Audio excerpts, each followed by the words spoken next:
Telangana cabinet సమావేశం కానుంది. ధాన్యం కొనుగోలుపై చర్చించనుంది. కల్లాల్లో తడిసిన ధాన్యాన్ని కూడా కొనుగోలు చేయాలని ప్రభుత్వం నిర్ణయం తీసుకుంది. ప్రతి గింజను కొనుగోలు చేస్తామని తెలిపింది తెలంగాణ సర్కార్. ఇప్పటికే ధాన్యం కొనుగోలుకు ఆదేశించారు సీఎం రేవంత్ రెడ్డి. ఐకేపీ సెంటర్ల ద్వారా ధాన్యం కొనుగోలు జరుగుతోంది. శనివారం సాయంత్రం వరకు 6,11,000 మంది రైతుల నుంచి 36,50,000 టన్నుల ధాన్యాన్ని కొనుగోలు చేసింది ప్రభుత్వం. నిన్న సాయంత్రం వరకు జరిగిన ధాన్యం కొనుగోలు వివరాలను ఇవాళ సివిల్ సప్లై అధికారులు ప్రకటించనున్నారు. కాసేపట్లో తెలంగాణ కేబినెట్ సమావేశం కాబోతోంది. పూర్తి అప్డేట్స్ అడిగి తెలుసుకుందాం. మా ప్రతినిధి సుధీర్ లైవ్ లో సిద్ధంగా ఉన్నారు. సుధీర్, మరికాసేపట్లో ముఖ్యమంత్రి రేవంత్ రెడ్డి అధ్యక్షన తెలంగాణ కేబినెట్ సమావేశం జరగనుంది. ఇప్పటికే ముఖ్యమంత్రి రేవంత్ రెడ్డి కాసేపటి క్రితం సచివాలయానికి చేరుకున్నారు.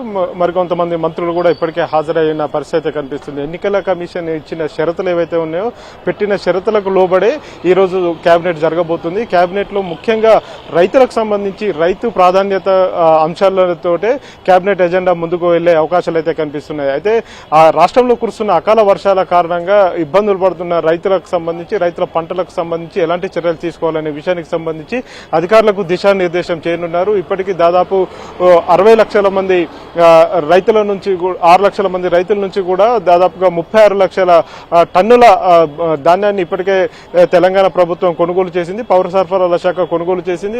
దీనికి సంబంధించి రాష్ట్రంలోని పిఎస్సిఎస్ సెంటర్లు కావచ్చు, అదేవిధంగా ఐకేపీ సెంటర్లలో ధాన్యాన్ని ఆరబెట్టిన రైతులకు సంబంధించి రైతుల ధాన్యం అంతా కూడా ఇప్పటికే తడిసిపోయిన పరిస్థితి కనిపిస్తుంది. అయితే రైతులు ఎవరు కూడా ఆందోళన చెందాల్సిన అవసరం లేదు. ప్రతి గింజ తడిసిన ధాన్యాన్ని కూడా కొనుగోలు చేస్తామని చెప్పేసి రాష్ట్ర ప్రభుత్వం ఇప్పటికే స్పష్టం చేసింది. ఇవే కాకుండా ఇతర అంశాలైన మేడిగడ్డకు సంబంధించి ఎన్డీఎస్ఏ ఇచ్చిన మధ్యంతర రిపోర్టు కావచ్చు, దాని మీద ఎలాంటి చర్యలు తీసుకోవాలనే అంశంతో పాటుగా ఇటు విద్యాశాఖకు సంబంధించిన అంశాలను కూడా ఇక్కడ చర్చించే అవకాశాలు అయితే కనిపిస్తున్నాయి.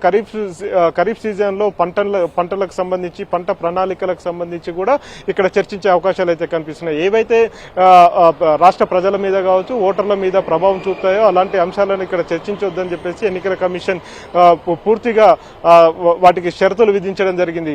రుణమాఫీకి సంబంధించి కూడా ఎలాంటి కామెంట్స్ చేయొద్దని చెప్పేసి కూడా ఇప్పటికే ఎన్నికల కమిషన్ స్పష్టం చేసింది. ఈ నేపథ్యంలోనే ఆ అంశాలు కాకుండా ఇతర ప్రాధాన్యతమైన అంశాలు, అత్యంత ప్రాధాన్యమైన అంశాలు ఏవైతే ఉన్నాయో వాటన్నిటికీ సంబంధించి కూడా అధికారులతో చర్చించే అవకాశాలు అయితే కనిపిస్తున్నాయి. అంతేకాకుండా రాబోయే రోజుల్లో తెలంగాణ ప్రభుత్వం ఎలాంటి కార్యక్రమాలు చేయబడుతుంది అనే విషయానికి సంబంధించి కూడా చర్చించే అవకాశాలు అయితే కనిపిస్తున్నాయి. ఎందుకంటే ఈ రుణమాఫీ కాకుండా ఇతర హామీలు ఏవైతే ఉన్నాయో కాంగ్రెస్ ప్రభుత్వం అధికారంలోకి రాకముందు ఎలాంటి హామీలు ఇచ్చింది అనే విషయానికి సంబంధించి ప్రస్తుతం 6 గ్యారెంటీలు ఏవైతే ఉన్నాయో 6 గ్యారెంటీలకు సంబంధించి కూడా పూర్తి స్థాయిలో చర్చ జరగాల్సిన అవసరం ఉందని చెప్పేసి తెలంగాణ ప్రభుత్వం అయితే భావిస్తుంది. తెలంగాణ ముఖ్యమంత్రి కూడా అదే విషయాన్ని స్పష్టం చేస్తున్నారు. ఎందుకంటే కాంగ్రెస్ ప్రభుత్వం అధికారంలోకి వచ్చి కేవలం 5 నెలలే అవుతున్నారు కాబట్టి ఇంకా ఇందులోనే దాదాపు 120 రోజులు పైచిలుకు అయితే గడుస్తుంది. ఇందులో సగం రోజులు ఎలక్షన్ కోడ్ లోనే ఇప్పుడు దాదాపు 45 రోజుల నుంచి కూడా ఎలక్షన్ కోడ్ అయితే అమల్లో ఉంది. ఇవే కాకుండా